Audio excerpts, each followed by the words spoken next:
Assalamualaikum warahmatullahi wabarakatuh. Alhamdulillahirabbil alamin, wassalatu wassalamu ala asrafil anbiya'i wal mursalin wa ala alihi wa sahbihi ajmain. Pertama-tama dan yang paling utama, marilah panjatkan rasa puji dan syukur kita atas kehadiran Allah Subhanahu wa taala, serta salawat dan salam kita hadiahkan kepada junjungan alam Rasulullah sallallahu alaihi wasallam dengan mengucap lafaz Allahumma shalli wa sallim wa barik alaih. Perkenalkan, saya Amanda Puspitaningrum, NPM 22051059. Di sini saya akan mempresentasikan tugas yaitu tentang landasan pendidikan. Yang terhormat Bapak Dr. Randos Maplindo MPD serta Ibu Sri Rahmayanti MPD. Presentasi yang akan saya sampaikan yaitu tentang implementasi konsep landasan ekonomi pendidikan pada kurikulum MBKM di Indonesia. Adapun materi yang akan saya sampaikan yaitu yang pertama tentang pengertian konsep landasan ekonomi, yang kedua pengertian konsep landasan ekonomi dalam pendidikan, yang ketiga contoh konsep landasan ekonomi dalam pendidikan, yang keempat pengertian MBKM, yang kelima, implementasi konsep landasan ekonomi pendidikan pada kurikulum MBKM di Indonesia, serta yang terakhir yaitu program MBKM. Materi yang pertama menjelaskan tentang pengertian konsep landasan ekonomi. Landasan ekonomi adalah suatu hal yang membahas peran ekonomi, fungsi produksi, efisiensi, dan aktivitas biaya dalam pendidikan. Ekonomi merupakan salah satu faktor yang cukup berpengaruh dalam pengembangan pendidikan, yang dimana maksudnya ekonomi sangat berperan dalam dunia pendidikan, karena di dalam ekonomi juga pendidikan dapat menjadi investasi, serta investasi dalam pendidikan juga sering terjadi dalam konsep landasan ekonomi. Yang kedua yaitu pengertian konsep landasan ekonomi dalam pendidikan. Ekonomi pendidikan merupakan konsep dalam bidang pendidikan untuk mengembangkan pendidikan yang berbasis ekonomi, baik itu berupa biaya pendidikan maupun tujuan dari pendidikan itu sendiri bisa menghasilkan ekonomi. Semua akan terwujud bila substruktur dan infrastruktur saling mendukung. Maksudnya, dari ekonomi juga kita dapat meningkatkan infrastruktur serta suprastruktur, dan ekonomi juga dapat membantu peran pendidikan yang sangat besar, karena dengan ekonomi pendidikan dapat lebih maju dari infrastrukturnya maupun pendidikan yang akan diraih. Materi yang ketiga yaitu contoh konsep landasan ekonomi dalam pendidikan. Fungsi ekonomi dalam dunia pendidikan adalah untuk menunjang kelancaran proses pendidikan. Seperti yang sudah saya jelaskan tadi, yaitu ekonomi berperan sangat penting dalam dunia pendidikan. Begitupun sebaliknya, pendidikan berperan sangat penting dalam dunia ekonomi. Bukan merupakan modal untuk dikembangkan, bukan untuk mendapatkan keuntungan. Dengan demikian, kegunaan ekonomi dalam pendidikan terbatas dalam hal-hal berikut. Yang pertama, untuk membeli keperluan pendidikan yang tidak dapat dibuat sendiri atau bersama para siswa, orang tua, masyarakat, atau yang tidak bisa dipinjam dan ditemukan di lapangan, seperti prasarana, media, alat belajar atau peraga, barang habis pakai, serta materi pelajaran.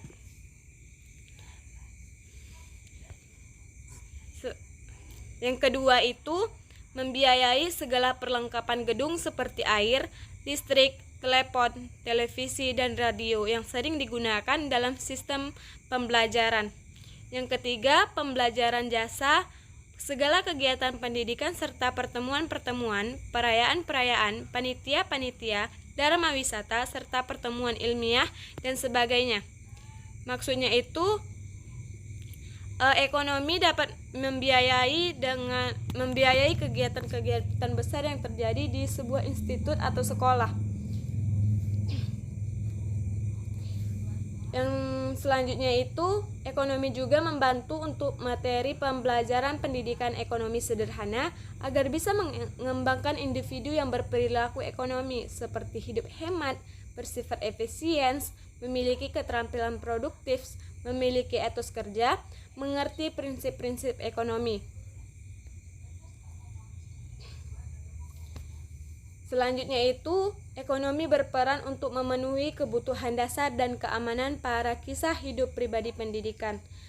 Sekarang kan sistemnya itu banyak nih yang sekolah gratis, dapat bantuan-bantuan dari sekolah. Nah, itu dapat memudahkan para kisah hidup atau masyarakat atau anak-anak yang lahir dari lingkungan yang bisa dikatakan ekonomi menengah ke bawah. Nah, dengan sistem itu juga pendidikan dapat menunjang kehidupan mereka.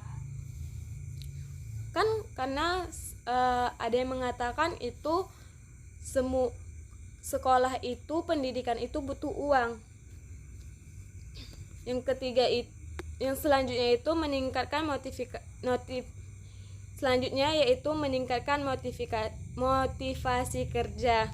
Maksudnya itu dari ekonomi dapat meningkatkan motivasi kerja, misalnya itu dari gaji, tempat perusahaan kita bekerja atau lain sebagainya. Selanjutnya, membuat para kisah hidup pribadi pendidikan lebih bersemangat bekerja, seperti yang sudah saya jelaskan sebelumnya. Nah, dari judul tadi kan implementasi konsep landasan pendidikan dalam MBKM. Sebelum membahas tentang implikasinya, kita harus mengetahui juga kan apa itu MBKM. Apa sih MBKM itu? Nah, di sini saya sudah merangkai, yaitu MBKM merupakan program Merdeka Belajar Kampus Merdeka, adalah program yang dicanangkan oleh Menteri Pendidikan dan Kebudayaan yang bertujuan mendorong mahasiswa untuk menguasai berbagai keilmuan untuk bekal masuk dunia kerja. Berarti MBKM ini berlaku di institut perguruan tinggi, bukan untuk sekolah dasar, SMP atau SMA.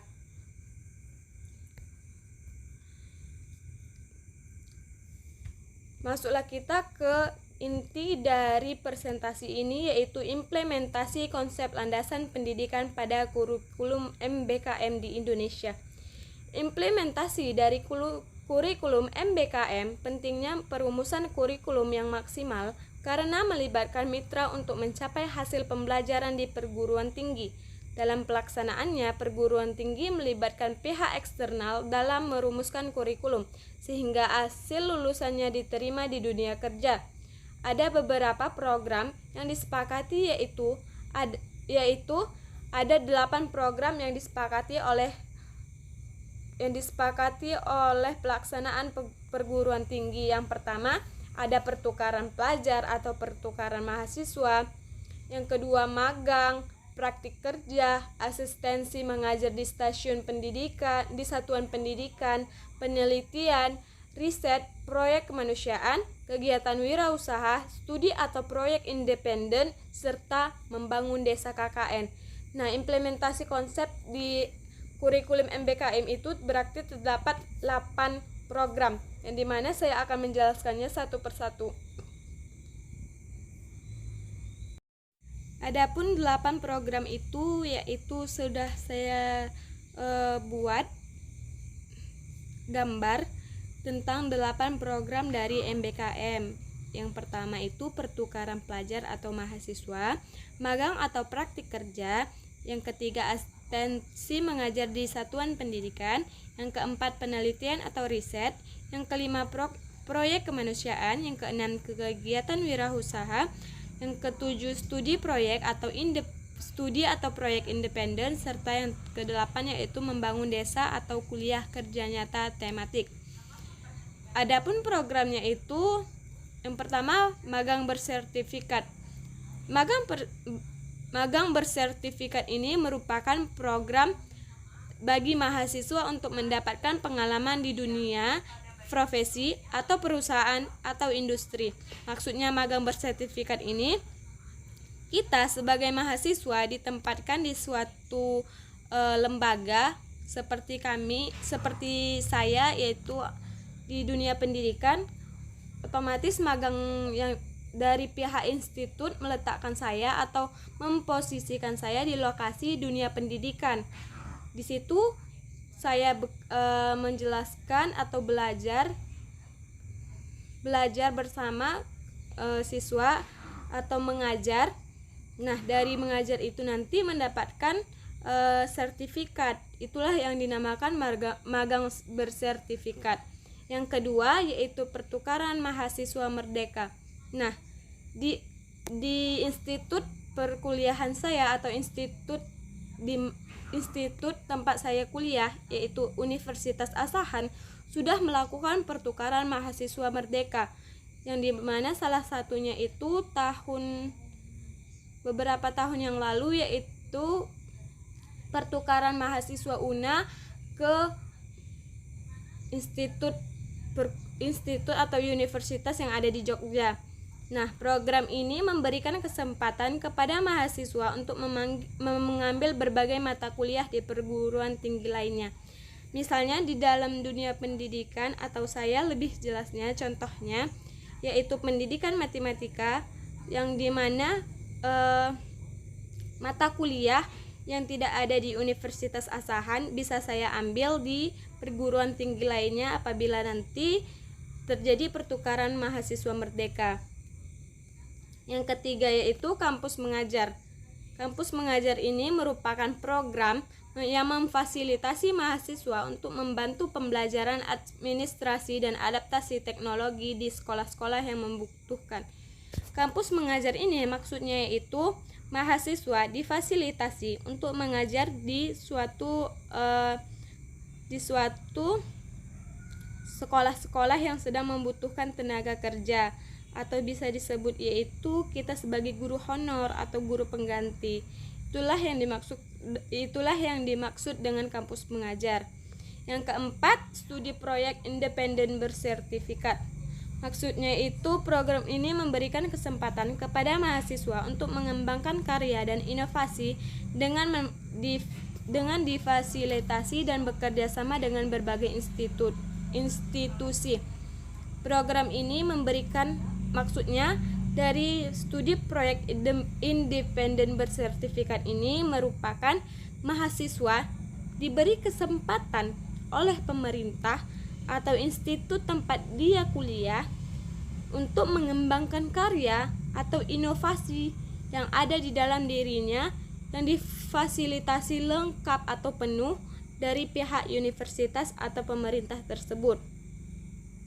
Nah, yang kelima yaitu membangun desa atau KKNT. KKNT merupakan kuliah kerja nyata teknikal. Merupakan bentuk kegiatan pembelajaran atau yang disingkat dengan BKP yang mengasah soft skill, kemitraan dan kolaborasi lintas disiplin serta leadership mahasiswa dalam mengelola program pembangunan di wilayah pedesaan. Maksudnya dari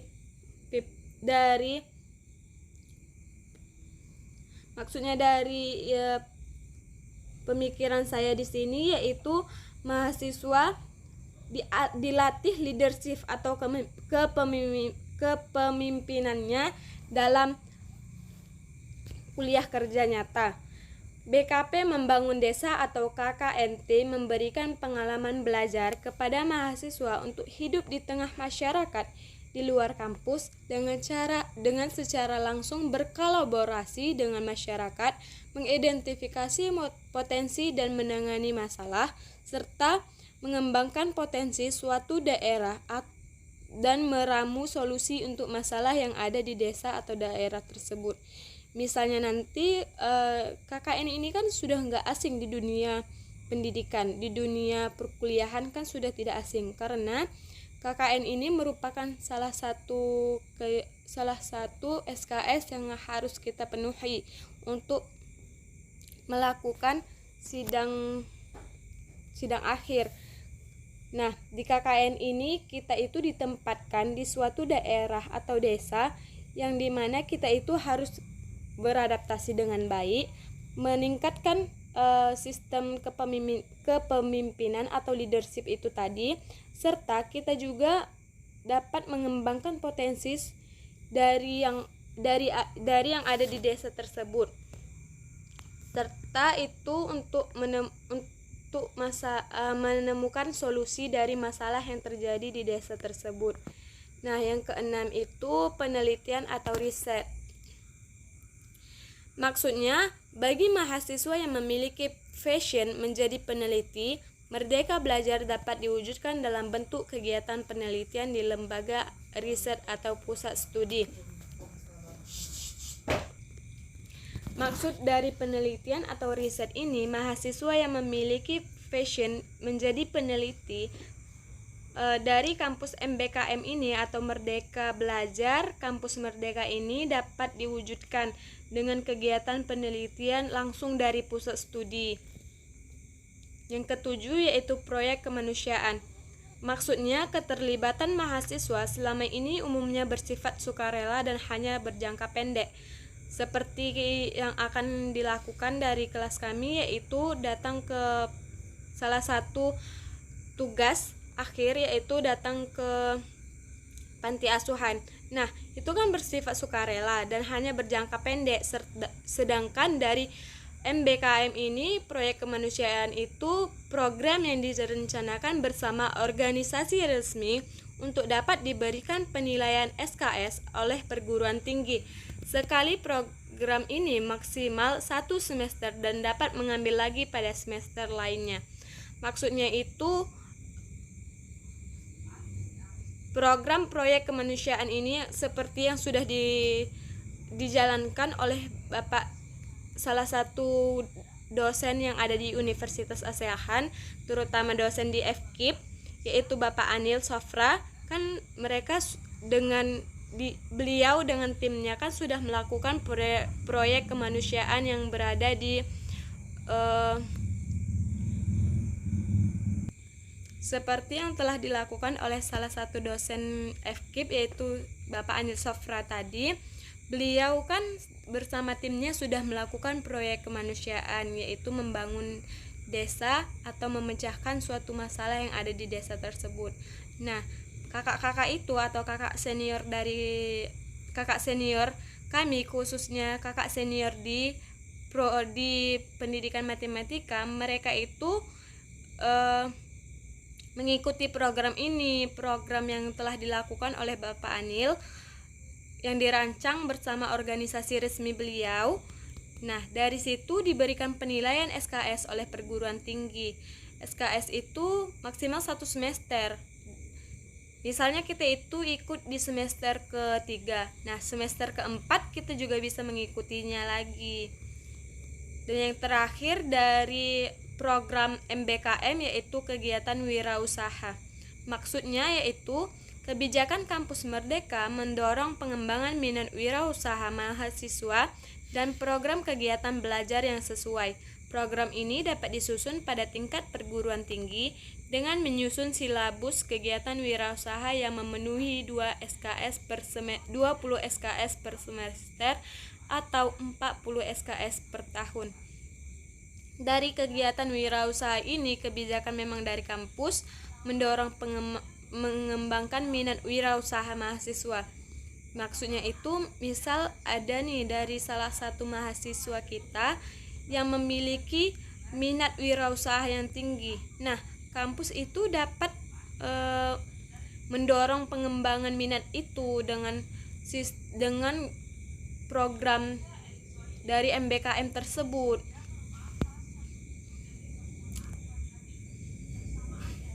Kesimpulan dari presentasi saya yaitu kurikulum merupakan perangkat yang sangat penting dalam proses pembelajaran. Penyusunan kurikulum dilakukan sesuai dengan kebutuhan di lapangan. Tujuan kurikulum Merdeka Belajar Kampus Merdeka atau disingkat dengan MBKM merupakan mengawasi keilmuan yang berguna untuk memasuki dunia kerja dan memberikan kesempatan kepada mahasiswa untuk mata kuliah yang akan mereka ambil. Implementasi kurikulum MBKM untuk menjawab tantangan perkembangan teknologi dan pendidikan sistem pembelajaran berbasis OBE atau Outcome Based Education sehingga lulusannya fokus terhadap capaian pembelajaran yang selaras sesuai dengan disiplin ilmu. Metode penulisan penggunaan metode kualitatif dengan pengamatan yang mendalam terhadap permasalahan tentang MBKM, kajian terhadap kebijakan materi pendidikan dan kebudayaan Republik Indonesia. Sekian dari presentasi yang dapat saya sampaikan. Apabila ada kesalahan kata, saya ucapkan mohon maaf. Wabillahi taufiq wal hidayah. Wassalamualaikum warahmatullahi wabarakatuh.